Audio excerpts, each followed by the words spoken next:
नमस्कार दोस्तों। करवा चौथ का व्रत आने वाला था। माँ पार्वती अपने हाथों में मेहंदी लगा रही थी। तभी भगवान शिव आते हैं और बोलते हैं माता पार्वती से, क्या बात है देवी, आप अपने हाथों पे मेहंदी रचा रही हैं, कोई खास आयोजन है क्या?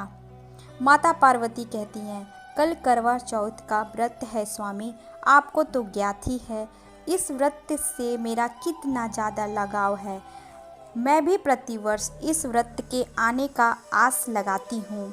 आपकी रक्षा की कामना हेतु अपने इस प्रेम को अटूट बनाने के लिए ये व्रत कर सकूं। भोलेनाथ देवी, आप मेरी शक्ति हैं। हम दोनों का जन्मों जन्मों का संबंध है। आपकी भक्ति मेरे हृदय को छू जाती है। देवी, आपकी भक्ति प्रेरणादायक है। प्रत्येक स्त्री अपने पति के प्रति प्रेम और समर्पण का प्रतीक है।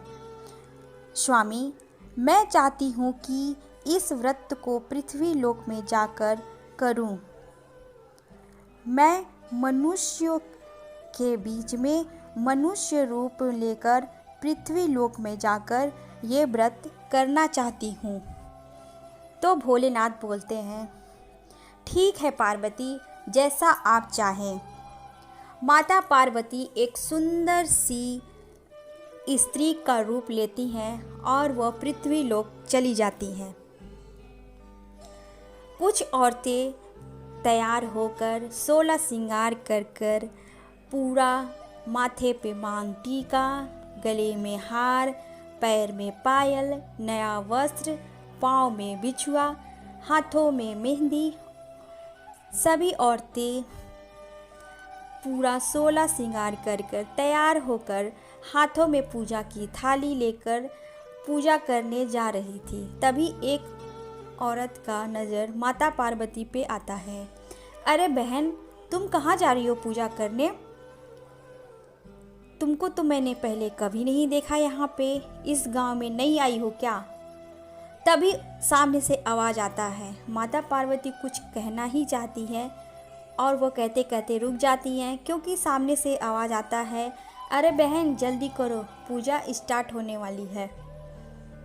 तो वो औरत बोलती है माता पार्वती को, बहन चलो, हम लोगों के साथ तुम पूजा कर लो। सभी लोग माता पार्वती का पूजा करते हैं, भगवान शिव जी का और माता पार्वती की पूजा करते हैं, करवा भगवान का पूजा करते हैं और पूजा अच्छी तरह से संपन्न हो जाता है। भगवान का धन्यवाद करते हैं और माँ पार्वती की जय जयकार करते हैं। जब पूजा ख़त्म हो जाता है तो सभी औरतें अपने अपने घर जाने लगती हैं। तो माता पार्वती भी हिमालय जाने के लिए आगे बढ़ती हैं। तभी वो औरत रोक देती है माता पार्वती को। अरे बहन रुको, कहाँ जा रही हो तुम? तुम्हारा तो कलश यहीं रह गया है। तो माता पार्वती अपना कलश लेने के लिए वापस आती है। तो वो औरत बोलती है, बहन तुम्हारा कलश तो यहीं पे रह गया, अपना कलश उठा लो। और हाँ, तुमने बताया नहीं कि तुम इस गांव में नई आई हो क्या, या फिर किसी की बहू हो तुम? तो माता पार्वती बोलती हैं, हाँ बहन, मैं इस गांव में नई नई आई हूँ और मेरे पति बाहर गांव गए हैं काम करने के लिए, मैं अभी घर पे अकेली हूँ। तो वो औरत बोलती है, बहन तुम अकेले कैसे व्रत तोड़ोगी और क्या क्या भोजन बनाओगी?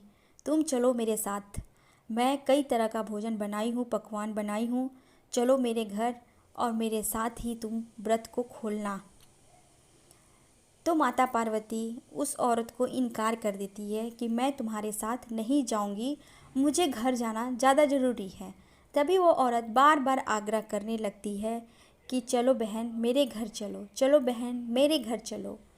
उसका बार बार आग्रह करना तो माता पार्वती इनकार नहीं कर पाती हैं और वो उस औरत के घर चली जाती हैं।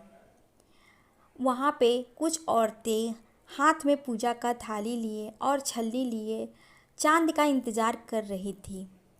तभी माता पार्वती भी वहीं जाकर खड़ी हो जाती हैं। तो सभी औरतें आपस में बात करती हैं, आज मौसम बहुत ही ज़्यादा ख़राब लग रहा और अचानक से भी मौसम ख़राब हो जाता है। वैसे तो चाँद निकला भी नहीं था और अचानक से मौसम भी ख़राब हो गया, तेज़ हवाएं चलने लगी और माता पार्वती शंकर भगवान को छलनी में देखना और अपना व्रत खोलने के लिए बहुत ही ज़्यादा उत्सुक थी। तो ये औरतें कहती हैं, अब हम लोग चाँद को कैसे देखेंगे, चाँद का पूजा कैसे करेंगे और अपना व्रत कैसे खोलेंगे। तभी औरतों के बीच में एक औरत बोलती है, चलो माँ पार्वती की जय जयकार करते हैं, माँ पार्वती को मनाते हैं। माँ पार्वती हम लोगों की प्रार्थना ज़रूर सुनेंगी और ये सब रोक देंगी और फिर हम लोग चाँद का पूजा कर पाएंगे। सारी औरतें अपनी आंखें बंद कर लेती है और माँ पार्वती को ध्यान लगाकर जय जयकार करने लगती है। तभी माता पार्वती उन लोगों के सामने से अंतर ध्यान हो जाती है। जब सारी औरतें अपनी आंखें बंद की थी तभी उन्हें उस औरत के छवि में माता पार्वती दिखती है। वो लोग फटाक से अपनी आंखें खोलती है और सामने देखती है तो कोई भी नहीं होता है और फिर मौसम भी शांत हो जाता है, चाँद निकला है, सारी औरतें पूजा करती हैं। तभी उसमें से एक औरत बोलती है, अरे वो बहन कहाँ गई। तो दूसरी औरत बोलती है, तुम उस बहन को पहचान नहीं पाई, वो माता पार्वती थी। उनके चेहरे का तेज और उनकी सुंदरता देखकर तो मैंने पहले ही शक कर लिया था कि ये कोई देवी ही है। तो सभी लोग माता पार्वती की धन्यवाद करती हैं और फिर अपने अपने घर जाकर व्रत खोलती हैं। और यहाँ माता पार्वती हिमालय पे आती हैं और फिर शंकर भगवान की पूजा करती हैं और अपना व्रत खोलती हैं। जिस प्रकार माता पार्वती सारी औरतों पे अपनी कृपा की, उसी प्रकार माता पार्वती ये कथा सुनने वाले के ऊपर और करवा चौथ व्रत करने वाले के ऊपर अपनी कृपा बनाए रखे। जय माँ पार्वती।